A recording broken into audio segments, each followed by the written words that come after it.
Your boy, Bill Haney. The talking never stops. For me, yeah. Does he talk more than anybody else in world boxing? I actually understand why. But does he talk more? Probably. The only person I can think that talks more than him is Eddie Hearn, bro. Yeah. Eddie Hearn does an interview every day, bro. But Bill Haney works for one person. Eddie works for 100. Literally, He represents one person. Facts. One thing you can't say is Devin could never fire his dad. Because this guy is a walking advertisement, bro. 100%. This guy's going on every platform speaking about Devin. Sometimes to Devin's detriment. But you know what, bro? I'll keep it so real. We've seen a lot of father and son duos, and some of them have been toxic. Some of them are really good. We done a list as well. Our videos out now. We ranked the top 10 best father and son duos. Yeah. And I actually think in this case, I actually feel like he's done a great job. Yeah. Reason being is because the narrative is always going to be, let's hate on Devin Haney. If he doesn't talk, people just don't talk about Devin. You just get pushed to the wayside. The worst thing you can do is be irrelevant. Yeah. The worst thing you can be is irrelevant. I haven't heard one interview from Devin, well, maybe one interview from Devin since the fight he had against Jose Ramirez. Whereas Bill Haney's been on every single platform. Yeah. And the reason why it's good Devin's a free agent, isn't he? Yeah. So Bill Haney really is his promoter. He's his manager, his promoter. And his dad. And his dad. And his trainer. So, but let's get into this because Bill Haney released this hit list. Allegedly Devin Haney approved hit list. Before we do that, go on. How much of that do you think is just talk and noise, and how much do you think is actually legit? Well, let's get into it first and then react because I tweeted his dad in response. His dad obviously didn't reply to me, but I did tweet his dad in response to this because number one, have you seen the list? Yeah. Do you remember the list? Not off my head, but number one, Teofimo Lopez. Mm-hmm. Number 2, Shakur Stevenson.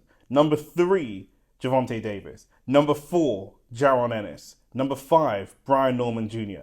Number 6, Mario Barrios. Number 7, Keyshawn Davis. Number 8, Rolando Romero. Number 9, Conor Benn. And number 10, Ryan Garcia. Now, when I saw this list, I tweeted, I said, Ryan Garcia, number 10. Number 10.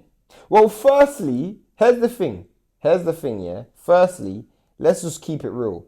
That list off the bat, because I just heard the order, that list off the bat practically doesn't make any sense. Because the sizes, Keyshawn Davis is 35, yep. Tank is 35, Shakur is 35, but he's got Boots and Brian Norman Jr. before them. So how's that going to work? But also in between them. In between them. So down to 35, up. Yep. What's going down there? Yep. So firstly, let's react to the Ryan Garcia number 10 first. People are going to say, is that you ducking Ryan? That's what people are going to say. Is Devin ducking Ryan by putting Ryan number 10? But the issue is Oscar came out this week and said that fight's off the table and he wants Ryan to have a tune-up fight. He said that fight's off the table. He said Devin just runs and he doesn't want him to have that fight. So I don't have a problem with that. I don't have a problem with Ryan not being there because he said that's weak from you because you are Devin Haney's guy, and I suggested Devin Haney should not look at the Ryan Garcia rematch. I suggested Devin Haney moves on, and you were saying no. Devin's got to get his lick back. It's on. Of course, 100%. 100%. Devin's got to get his lick back. But, so just because his promoter says no, that fight's not on the table, that don't mean anything. Of course it does. If your promoter says you're not entertaining that fight and you're getting a tune-up, then I have to think about another fight. But not okay, fine. But then you've gone all the way down to number 10. That I don't understand. But that's what I'm saying. The order I don't understand. Number 9 before Ryan Garcia is Conor Benn, who's coming off a loss. It's not even like Ryan Garcia's coming off a loss, got it. But that's a massive fight that you guys have beef with and all the rest of it. Not Conor. You'd rather fight Conor. So I offered you Conor Benn and Ryan Garcia. Same money. That don't make no sense to me. Yeah, true, the guys in there that are world champions, that makes sense to me. We're just calling out a bunch of world champions. Do you mean a bunch of the top names? I get it. We're willing to step in there. We can go to different weight classes. Can we do something? Yeah. Can we go down the list and see what, firstly, likelihood, and secondly, the chance of Devin winning that fight based on what we've seen? Yes. So let's do that. Number 1. Teofimo Lopez. I think that's 100% likely. Very likely. I think in the conversation, later in the conversation, we'll talk about it more, but I think that's probably very likely. Yeah. Shakur Stevenson. Not next. But I feel like at some stage, they will fight each other. Yeah, I think that's very likely. Gervonta Davis. Unlikely. I think it's unlikely. I feel that's very. I feel like Gervonta Because of Davis. Yeah, because of Davis. Gervonta Davis, in my opinion, lost to Lamont Roach at 130. He's not going to fight in 140, 147 guys. No chance. In my opinion. Especially not guys that can box. Yeah, definitely not. He might feel that he can out-crack someone who's he's going to become. He might take on like a Romero if he was going to move up, but not someone that he feels like could outbox him. Yeah, facts. He fought already before. Yeah. It's a bad example. Or perfect example. Yeah. Jaron Ennis. I actually see that as likely. Down the line. But we know that Devin's big. Pause. So we know that Devin's going to have to move up. And I also feel like Bill Haney has spoken about Jaron Ennis' weaknesses. And I feel like psychologically he feels like there's a way in which he can exploit it. Now, I don't necessarily agree, but I feel like you got to understand who Devin is and who Bill is. Those guys are historically known for taking fights that they shouldn't. Right now, Devin loses that fight. I think we should go down which fights he wins and loses.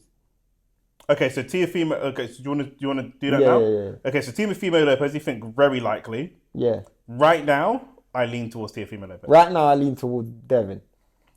I still think that I know he boxes defensive. I understand that, but Devin boxes defensive, but then looks for the opportunity to crack where he can. I didn't see any of that. I do think that he's still coming over. The footwork, just the skittishness, the nervous energy we saw from him. I don't think he's ready for that. Teo doesn't like movers though. And another thing is, Teo hasn't got a knockout in a while. You're not saying Teo's beating Devin on points. You can't say that. You'd have to drop Devin. You have to drop Devin like 5 times like Ryan did. And even I think you can drop Devin twice in a fight. If that's the case, there's chances it's a 50-50 fight. Yeah. But because Devin's so good at winning rounds and Teo doesn't like movers, I feel like... I think that Teo could win rounds with flashiness more than Devin. Devin can only win rounds of boxing. But Devin's great at winning rounds, bro. Like, this is what people... even when he fought Loma, he didn't look good, but he won rounds because of not looking good. I hear you. I think Teo's more entertaining. It's a great fight, though. It's a great fight. I feel like Devin can win rounds on paper. Teo can steal rounds. Like Tyson Fury steals rounds where he hasn't won the round. In terms of boxing, he hasn't won the round, but he stuck his tongue out and jiggled his waist. I hear you. Teo will do that. He does that. He does. I mean, Teo could win a round with one crack. Devin could be boxing his head off, and Teo could land one banging counter, which kind of rocks Devin back and then celebrates the crowd and could potentially nick the round. True. It's so difficult. That's true. This one's probably the hardest to call because they're so similar. Shakur Stevenson. Again, that is going to be one of the most boringest fights ever. Right now, I just lean towards Stevenson just purely based on confidence. Both at their best, I lean towards Devin. But Shakur Stevenson... That's a tough one. That just on confidence. That is a tough one. I feel like Devin will have to mix between... You know what? Yeah, you're right. For the Ryan Garcia fight, if it wasn't for the Ryan Garcia fight, Devin's style of mixing up pure boxing with being aggressive and getting into a fight every now and again would be perfect. But right now... I actually think Shakur wins that because I think Shakur ain't stepping on the gas. Yeah. Devin will feel the power and realize this guy doesn't hit as hard as Ryan. He doesn't hit as hard as like other guys have fought. I can fight. Yeah, I can fight this guy, and that's probably where he cost him. Yeah. Gervonta Davis, I'm not dignifying that. I don't think it's going to happen. Yeah, no, me neither. Number 4, Jaron Ennis. Jaron Ennis wins that fight, in my opinion. I think so. It'll be a good fight, though. It'll be a good fight because Jaron Ennis is going to have to show me something. He's going to have to show me that you can cut off the ring. Yeah. Because we've seen him fight movers, and that's the only time Jaron Ennis has been the distance is when someone's moved and run, and he struggled to cut off the ring and stop him. But I feel like Devin's going to struggle offensively against Brian Norman Jr. I think Devin wins that fight. I think Devin wins that fight as well. Mario Barrios. Devin wins that fight. I think Devin wins that fight. Keyshawn Davis. That's going to be a tough one. I actually think on that list... Keyshawn Davis stays off the alcohol. If he stays off the drink, because I see him celebrating and drinking, having a good time. That probably... Right now, I think... And it's going to be crazy. I think Keyshawn Davis has more chance of beating Devin Haney than Shakur Stevenson does. I see that. I actually see that. I see that. Because Keyshawn Davis is actually going to make a fight. And... if Keyshawn Davis cracks Devin, I can see Devin just going on his back. Yeah. I think out of everybody on that list... I think Keyshawn's better at cutting off the ring as well. Oh, against Dan Shakur, 100%. Keyshawn Davis is relentless, But bro. even like better than Jaron Ennis or better than Maybe. Yeah, he's definitely better than Teo. Yeah. Definitely better than Teo. Yeah. Yeah, and Keyshawn, You move who you want. I'll come find you. Yeah, trust me. Yeah, I'll fight you in your end. Yeah, trust me. Yeah, that's why Keyshawn's The guy. only thing about Keyshawn is he would have never fought someone who's as good and as smart as winning rounds as Devin. Like, Devin is like, bro, I genuinely feel like people underestimate how good Devin is at winning rounds. Like, he's actually that good at winning rounds. But I still, at this stage, as of today, it's difficult to say because Keyshawn's at 35. But I'd have to see him move up. He's fighting soon, but he's got a great chance. Rolly Romero. Devin. I think Devin as well.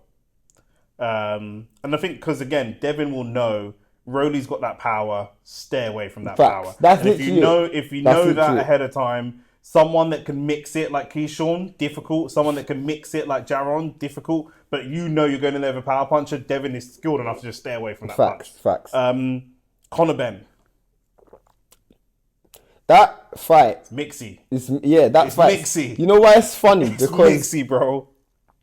One thing I saw about Conor Ben was Conor Ben doesn't have a back end of a fight. He doesn't have a second half. So he only has a first half. So he's going to have to cause a lot of damage in that first half of that fight. But also, Conor Ben is so typically English or British that he's got a chin and he just walks. I don't know what it is about Americans make great boxers, but Brits come with a granite chin and he will just keep walking forwards. I don't know if Devin can win rounds against him all night. He could 12-0 him, but he can't stop him from coming forward. Facts. That's a fact. He will not be able to stop him That's coming forward. That's a fact. That is a fact. And once Conor gets close to you, facts. How hard does Conor hit? We still don't really know. He's able to hurt Chris at times, but we need to see him fight people more in his own size and weight class. But I think he'd be able to crack. 100. I think that's a good fight. I feel like it really like. It depends on the night. I still lean Devin because I think the technicalities. I do lean towards I always Devin, like to lean towards the boxer. Yeah, I lean towards Devin, but yeah. And then, of course, Ryan Garcia, where I think Ryan's done, bro. I think Ryan's done. Yeah, so, yeah, man. But, yeah, no, I think... But just, like, moving the conversation along, we spoke about Teo versus Devin. I actually feel like that's a very likely fight. Yeah, like, I hope that's next. I from what I've heard, it's next. And I'm going to tell you something that you're not going to like. I'm going to tell you, remember we spoke about something the other day? Yep. About cultural currency? Yep. You know that fight's going to be in Saudi? Teofimo Lopez, next fight, according to Teofimo Lopez, will be in Saudi Arabia. It will be in Saudi Arabia. And Devin Haney wins. The thing with me that I don't understand... Devin's fought in Saudi before? No, he hasn't. Has he not? No, he hasn't. None of them Has he spent time there? Yeah. He spent bare time. He spent bare time there. He's been in Saudi a lot. Bears, yeah. And he's Muslim. Yeah. If it goes to the decision... If it goes decision, Devin Haney wins. Every day of the week. But the thing is why it's so crazy for me is... We have to have this conversation, Yeah, bro. go on. We have to have this conversation because obviously the Saudis didn't watch our last video, bro. In the sense that we spoke about the importance of cultural currency. We said, that, listen, the building fights should be in Saudi. But the big mega fights... Where there's cultural currency. Explain to them what cultural currency is. I'm talking about the fights that are where the fans are gonna have a massive say in the fight. The fact that fighters, not all fighters have a massive fan base. You know, it's East Coast versus West Coast. Facts. Latino versus black. And because of what Teo's been doing, been battling the black community specifically. Like, there's a lot of genuine needle and a lot of stuff that local fans would want to. A lot of reasons local fans would want to see this. Facts. It could be, it could generate way more money. In America, not generate because Saudi just putting the money up. They're just gonna put the money up for a site fee. But in terms of actually generating the money in terms of pay-per-view buys and ticket sales, then of course, like, it's gonna generate. Not to mention that. I don't know how much California fuck with Devin Haney because it's Devin Haney versus the world, but the time difference between Saudi and America, for the average American, at 5 a.m. they're again. going to have to be fighting at crazy times in the morning. It's not like it's London to New York where it's 5 hours difference. It's a little bit different. Yeah, this is like... I mean, this is a big time difference. Devin Haney's fan base, what fan base he has, that's heavily West Coast. I know a lot of the East Coast boys fuck with him, like they support the black fighters, but he's from California, right? Yeah. So his guys in California are going to be way behind. Exactly. And for me, I don't get it. Teo obviously wants to make the most money, and he's going to be fighting for the most amount of money. And that is literally what because basically how it works is, for those who don't know, and I don't think you might know this as well.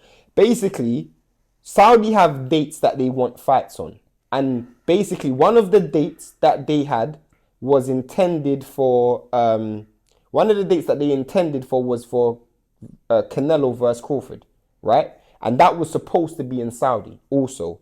Because that fight is no longer going to be in Saudi, that they need another headline fight, which would have been Ryan versus Devin. Yeah. Ryan has lost, and they're no longer entertaining that fight. Yeah. So the next biggest fight, when you think about America, the next biggest fight in America right now is Teo versus either Boots or Teo versus Devin. In my opinion, and I will get to the whole Boots thing in a situation, but in my opinion, a fight like that can't be in Saudi, bro. Yeah. It can't be in Saudi, regardless of where the money is being generated. And I know Teo's just a money whore right now. He's doing everything. He will sell his batty for money right now. Yeah. But he's just doing whatever it is for money. You got to understand what that fight means. Yeah, if Tyson Fury comes out of retirement and fights AJ, that can't. It can't be in Saudi, bro. It can't be in Saudi. Like what Teo's done has been great at just almost pissing people off.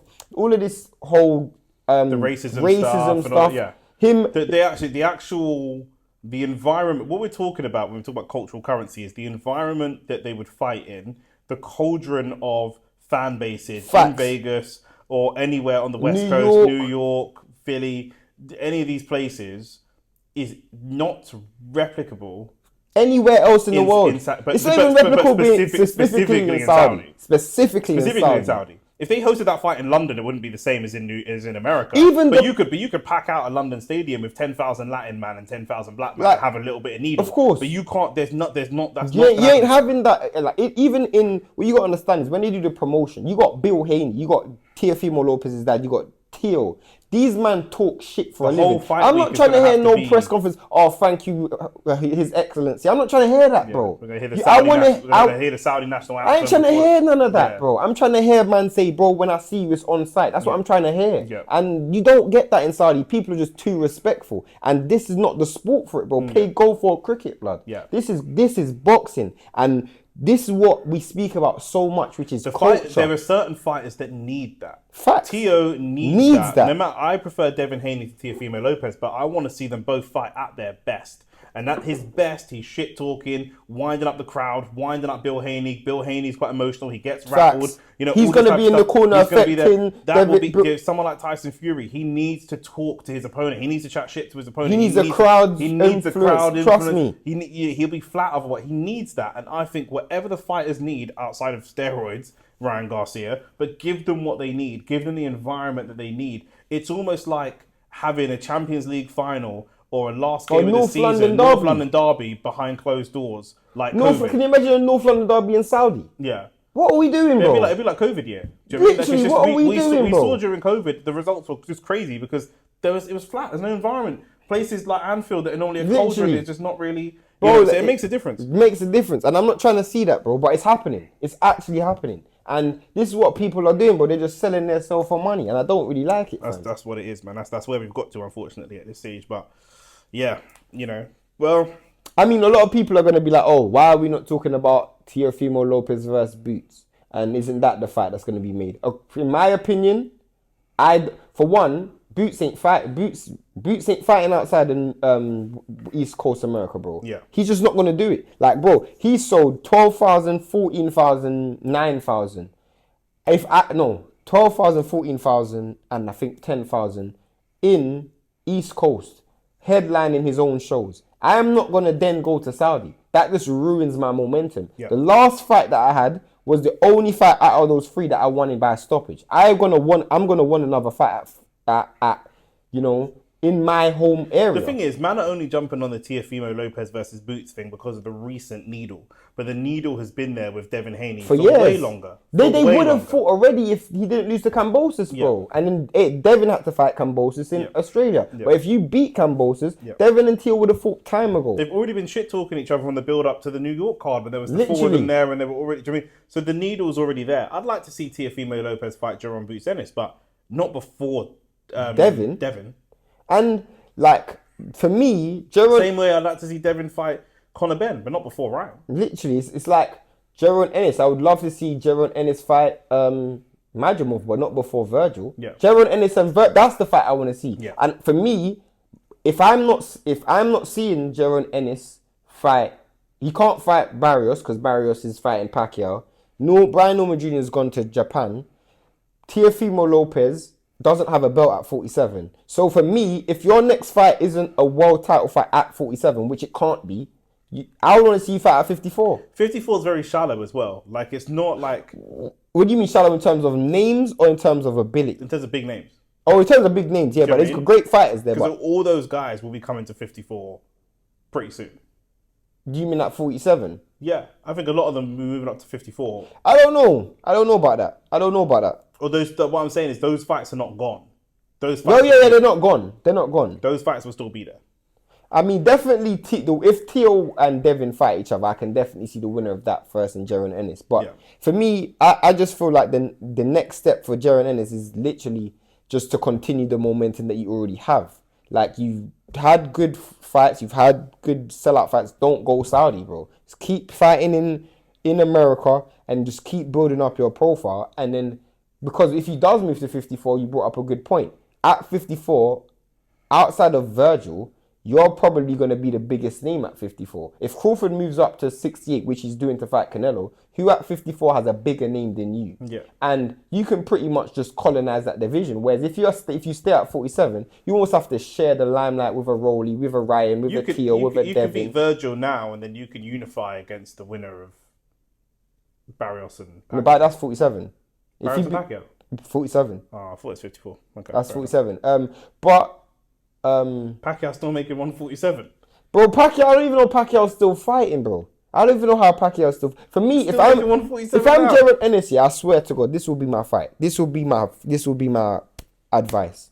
Go and fight Virgil and go and fight Conor Benn. That's what would be my... That's what I'm doing. Fight Virgil, fight Conor Benn. Benn. What are you saying? You've got the black American audience already. Yeah. Go beat them. Go beat them and then go and get them. Show yourself to the Brits. Trust me. And then... bro, that's what I'm doing. Then... Anybody who wants you have it, because bro, you'll be the biggest face in boxing. If you go beat Virgil and you go and beat Conor Benn, you're the biggest face in the boxing. Canelo's gonna be gone by then. Crawford's gonna be gone by then. Usyk, Fury, all gonna be gone by then. You will be the biggest face in boxing. Yeah. If you do that, but yeah. There you go. Listen. We're going to see it. Whoever they fight, we're waiting for that announcement from Teofimo Lopez. We think it's going to be Teofimo Lopez versus Devin Haney. We're waiting to see if it's Jaron Ennis versus Virgil Ortiz, which we're hoping it is, or whatever it is. We'll be covering it live on the channel.